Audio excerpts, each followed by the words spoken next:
నమస్కారం, మీరు చూస్తున్నారు HN9 TV. Orvakal industrial hub పర్యటనలో భాగంగా రాష్ట్ర పరిశ్రమలు, వాణిజ్యం మరియు ఫుడ్ ప్రాసెసింగ్ శాఖ మంత్రి టీజీ భరత్తో కలిసి 2014 టీడీపీ ప్రభుత్వంలో శంకుస్థాపనలు చేసిన శిలాఫలకాలను మరియు నిలిచిపోయిన పనులను పాణ్యం ఎమ్మెల్యే చరితారెడ్డి పరిశీలించారు. ఇండస్ట్రియల్ హబ్లో కొత్త పరిశ్రమల స్థాపన దిశగా కల్పించాల్సిన మౌలిక సదుపాయాలపై అధికారులతో చర్చించారు. అనంతరం జయరాజ్ ఇస్పాత్ స్టీల్ ప్లాంట్ అధికారులతో నిర్వహించిన సమీక్షా సమావేశంలో స్థానికులకు ఉద్యోగ, ఉపాధి అవకాశ కల్పన తదితర అంశాలపై పలు సూచనలు చేశారు. ఈ కార్యక్రమంలో పరిశ్రమల శాఖ అధికారులు, స్టీల్ ప్లాంట్ అధికారులు, సిబ్బంది, స్థానిక నాయకులు పాల్గొన్నారు. మన ఇండస్ట్రియల్ మినిస్టర్ టీజీ భరత్ గారు జయరాజ్ ఇస్పాత్ ఉక్కు పరిశ్రమని ఈరోజు సందర్శించడం జరిగింది.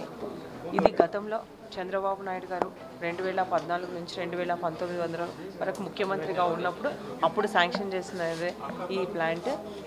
అప్పుడు చంద్రబాబు నాయుడు గారు ముఖ్యమంత్రిగా ఉన్నప్పుడు ఓర్వకల్లు మండలాన్ని ఇండస్ట్రియల్ హబ్గా చేసుకొని ఎన్నో ఇక్కడ స్టీల్ ప్లాంట్ అయితేనేమి, అలాగే సోలార్ పవర్ పార్క్ అయితేనేమి, అలాగే డిఆర్డిఓ అయితేనేమి, ఎయిర్పోర్ట్ అయితేనేమి, ఇవన్నీ వచ్చినాయంటే గతంలో చంద్రబాబు నాయుడు గారు ముఖ్యమంత్రిగా ఉన్నప్పుడే ఇవన్నీ మనకు శాంక్షన్ చేయడం జరిగింది.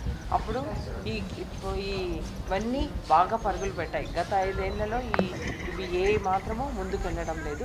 ఇప్పుడు మనకి ఇండస్ట్రియల్ మినిస్టర్గా మన టీజీ భరత్ గారు ఇక్కడికి రావడం వల్ల చాలా సంతోషదాయకం. ఎందుకంటే టీజీ భరత్ గారికి ముందు నుంచి ఈ ఇండస్ట్రియల్ మినిస్టర్గానే ఉన్నారు, బాగా అనుభవం ఉంది, మంచిగా అంటే దీంట్లోనే రాణిస్తారనే ఉద్దేశంతోనే చంద్రబాబు నాయుడు గారు కూడా ముఖ్యమంత్రిగా ఉండి టీజీ భరత్ గారికి ఈ శాఖను కేటాయించడం కూడా చాలా సంతోషించదగ్గ విషయము.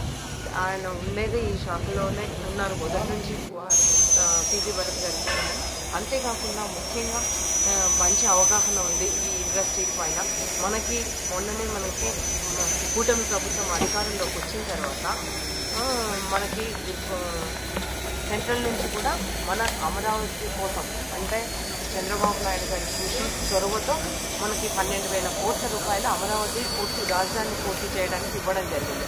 అంతేకాకుండా మనకి వెనుకబడిన రాయలసీమ ప్రాంతానికి అయితేనేమి, అలాగే మన పోలవరం ప్రాజెక్టుకి అయితేనేమి, అలాగే ప్రకాశం జిల్లాతో పాటు మన ఓర్వకల్లు కూడా నోడ్గా ప్రకటించి ఇక్కడ వాటర్ అయితేనేమి, పవర్ అయితేనేమి, అలాగే రైల్వేస్ అయితేనేమి, ఇవన్నీ మౌలిక సదుపాయాలన్నీ కల్పిస్తామని కూడా చెప్పడం జరిగింది.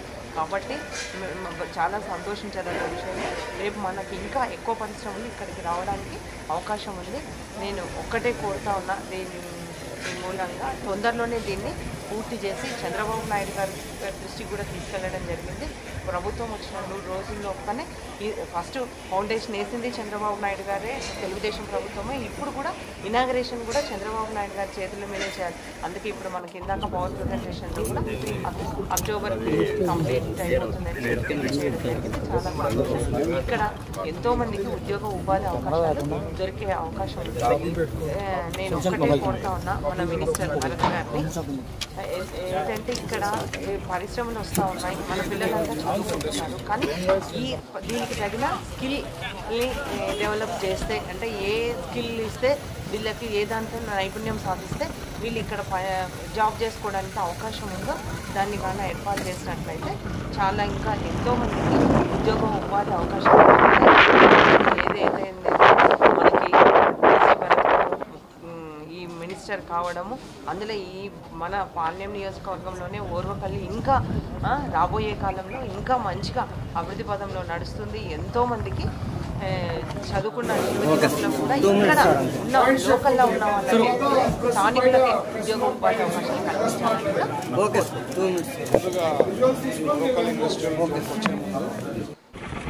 చంద్రబాబు గారు లాస్ట్ టైం 2014-19లో ఉన్నప్పుడు ఒక ఫౌండేషన్ స్టోన్ వేయడం జరిగింది ఇక్కడ ఓవరాల్ ఇండస్ట్రియల్ పార్క్ కోసం. ఏందిరా చేసింది ఆ లాస్ట్ 5 ఏళ్ళు ఈ ప్రభుత్వం, వైఎస్ఆర్ ప్రభుత్వం అంటే డిస్ట్రక్షన్. అక్కడ పోయి చూపించాం మేము. అదే పని ఈరోజు ఏం చేశారు లాస్ట్ 5 ఏళ్లలో అంటే వాళ్ళు చేసింది ఏదంటే డిస్ట్రక్షన్. అక్కడ ఉండే ఫౌండేషన్ని చెడగొట్టి పెట్టడం అనమాట. అదొక ఆనందం, అదొక సాధించినట్లు ఫీలింగ్ అనమాట. వాళ్ళు లాస్ట్ 5 ఏళ్ళలో చేసింది అదే అనమాట. ఇకపోతే మనము డెవలప్మెంట్ చేయాలా అనే ఉద్దేశం మన గవర్నమెంట్ ఉంటుంది. ఇక్కడ బిగ్గెస్ట్ బ్రాండ్, నేను ఎప్పటి నుంచో చెప్తున్నా, సిబిఎన్ అనేది ఒక బిగ్గెస్ట్ బ్రాండ్. దాని మించిన బ్రాండ్ మన ఆంధ్రప్రదేశ్లో ఎక్కడా లేదు. ఎవరిని తెచ్చుకోవాల్సిన పని లేదు. మాకుండే బ్రాండ్ అంబాసిడర్ కానీ ఏమున్నా సిబిఎన్ గారు. ఇప్పుడు సిబిఎన్ గారు చూసి ఎన్నో ఇండస్ట్రీస్ వచ్చేదానికి అవకాశం ఉంది. ఈరోజు కూడా జైరాజ్ స్టీల్ వాళ్ళు ఒక 0.5 మిలియన్ టన్తోనే దే వాంటెడ్ టు కంప్లీట్ అనమాట. ఇంక ఈ గవర్నమెంట్ అదే కానీ పాత గవర్నమెంట్ కంటిన్యూ అంటే మేము ఇంకా ఫర్దర్ పోదలుచుకోవడం లేదు సార్ అని వాళ్ళ ఉద్దేశం. ఎప్పుడైతే సిబిఎన్ గారు మన గవర్నమెంట్ వచ్చిన వెంటనే they decided to go up to 2.5 million tons capacity కూడా ఎక్స్పాండ్ చేయాలనే ఉద్దేశంతో వాళ్ళ ప్లానింగ్ ఉందన్నమాట. దాదాపు 3 ఏళ్లలో చేయాల్సిన ప్రాజెక్టు కొన్ని ఇష్యూస్ వల్ల వాళ్ళకి ఎన్నో ఇష్యూస్ ఫేస్ చేసడం జరిగిందనమాట. అంటే ఒకటి పవరు, మనము హయాంలో మనము జీవో ఇచ్చడం జరిగింది జైరాజ్ స్టీల్కి. వాళ్ళకి పవర్ కానీ లేదంటే వాటర్ కానీ లేకపోతే రైల్వే సైడింగ్స్ కానీ ఇవన్నీ కూడా చేస్తామని చెప్పినారు. లాస్ట్ 5 ఏళ్ళలో ఏం చేయలేదు. సో దాంతో ప్రాజెక్ట్ కూడా చాలా డిలే కావడం జరిగింది. చిన్న చిన్న అప్రూవల్స్ కూడా చాలా సతాయిచ్చినారని చెప్పి మాకు ఇంటర్నల్ ఇన్ఫర్మేషన్ ఉందన్నమాట.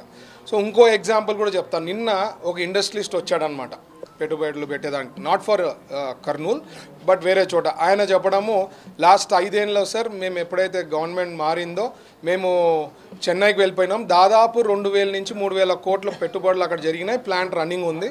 ఇప్పుడు ఎప్పుడైతే చంద్రబాబు గారు వాపస్ వచ్చారు అని చెప్పి ఉద్దేశంతో ఈరోజు రావడం జరిగింది అని.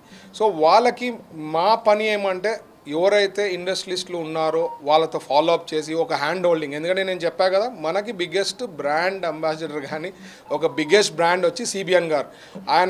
ఆయన ఒక సిస్టమాటిక్గా ఒక పద్ధతిగా పోతారు. ఏది కూడా ఓవర్గా పోయేదానికి ఒప్పుకోరనమాట. మా ఎమ్మెల్యేస్ ఉన్నా, మా కార్యకర్తలు ఉన్నా, మా సర్పంచ్లు ఉన్నా, ఎవరున్నా ఒక డిసిప్లిన్గా పోమంటారు.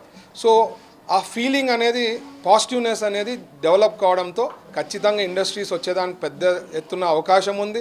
ఆల్రెడీ సెంట్రల్ గవర్నమెంట్ కూడా మన ఓరోకల్ ఇండస్ట్రియల్ పార్క్కి దగ్గర 1,800 కోట్ల పైన ఇంటర్నల్ దానికి డెవలప్మెంట్కి ఇన్ఫ్రాస్ట్రక్చర్కి వాళ్ళు శాంక్షన్ చేయడం జరిగింది. సో నేను ఇప్పుడు ఆల్రెడీ ఈ ఓరోకల్కి ఒక మాస్టర్ ప్లాన్ చేస్తున్నారు. దాంట్లో కొన్ని అబ్జెక్షన్స్ ఉన్నాయి. ఇంకా ఫర్దర్ నేనేం చెప్పానంటే best of the best consultants in the world ఎవరైతే ఉన్నారో, ఎందుకంటే ఇక్కడ రెడ్ జోన్ ఉండడం మనకి ఇంకా ఒక అదృష్టం. జనరల్గా గ్రీన్, ఎల్లో, రెడ్ అంటారు. గ్రీన్ జోన్లో మనకి శ్రీ సిటీ ఉంది. ఎల్లో అనేది కొద్ది రీజనబుల్ ఉండే ప్లాంట్స్. రెడ్ జోన్లో మనం కెమికల్ ప్లాంట్స్ కానీ హజార్డస్వి కానీ ఎట్లాంటివైనా పెట్టగలుగుతాం. అట్లాంటి జోన్లో మనం ప్రాపర్గా ఇన్ఫ్రాస్ట్రక్చర్ డెవలప్ చేసి పద్ధతిగా తీసుకోపోతే ఇక్కడ ఓరోకల్ ఇప్పుడు ఏదైతే 10,000 ఎకరాల అనుకుంటున్నామో వితిన్ నో టైం ఇవన్నీ ఫుల్ అయిపోతాయి.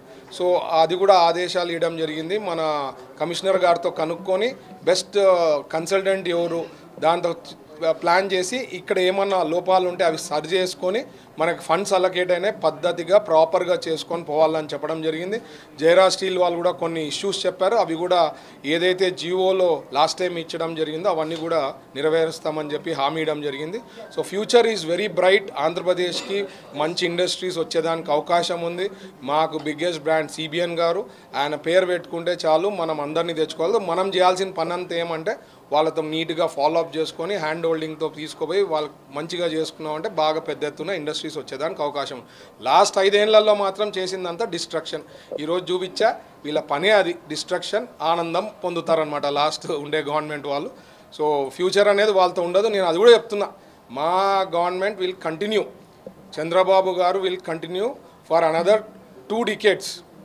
మా గవర్నమెంట్ ఎందుకు నేను చెప్పగలుగుతున్నానంటే మా ఇండస్ట్రీలో వచ్చే వాళ్ళు కూడా అడుగుతున్నారు, సార్ మరి మా ఫ్యూచర్లో ఏదైనా గవర్నమెంట్ మారితే ఏది పరిస్థితి అని.